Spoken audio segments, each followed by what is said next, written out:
تو ایک بات یاد رکھیں کہ جھوٹ کے پاؤں نہیں ہوتے، یہ صرف سچ کی شان ہے کہ اپنے پاؤں چلتا ہے.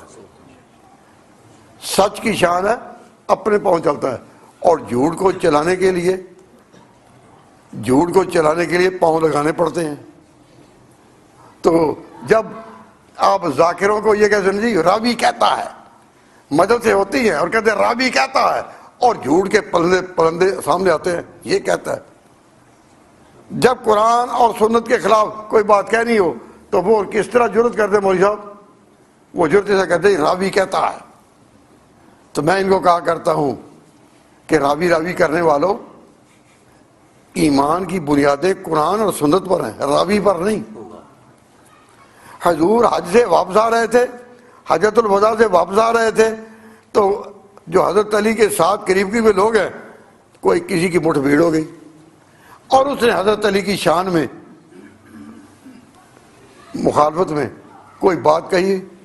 حضور کو پتہ چل گیا تو آپ نے وہاں ٹھہرے تو آپ نے فرمایا علی کے بارے میں یہ اعلان کرتا ہوں، من کنت مولا ہو فعلی مولا ہو، من کنت مولا ہو، جس کا مولا میں ہوں علی بھی اس کا مولا ہے. جو مجھ سے پیار کرتا ہے وہ علی سے بھی پیار کرے.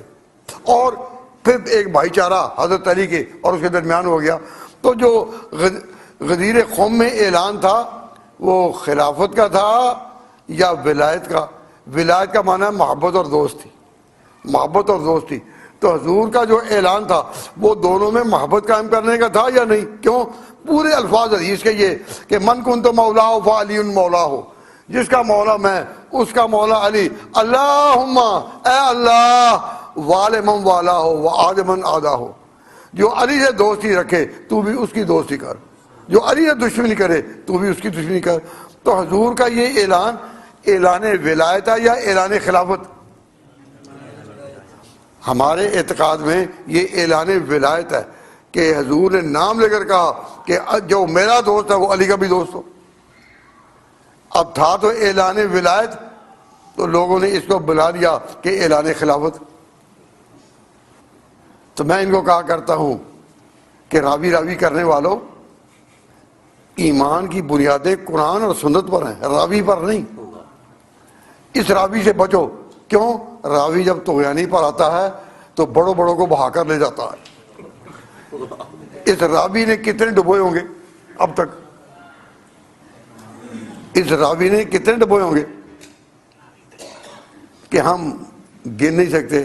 کسی نے کہا تھا اقبال، اے لب راوی بتا، اے لب راوی بتا ان رفتگاں کا ماجرا، اے لب راوی بتا ان رفتگاں کا ماجرا، کل تجھ پہ جن کا راج تھا انجام ان کا کیا ہوا. تو دین اور ایمان کی بنیادیں قرآن اور سنت ہیں یا راوی؟ تو جو کتاب اٹھا کر دیکھو نا باقر مجلسی کی تو راوی کہتا ہے، راوی کہتا ہے. میں کہا یا اللہ راوی سے بچا، راوی سے بچا. اور اب تو الحمدللہ ترقی اتنی ہو چکی کہ راوی بھی خشک ہو گیا ہے.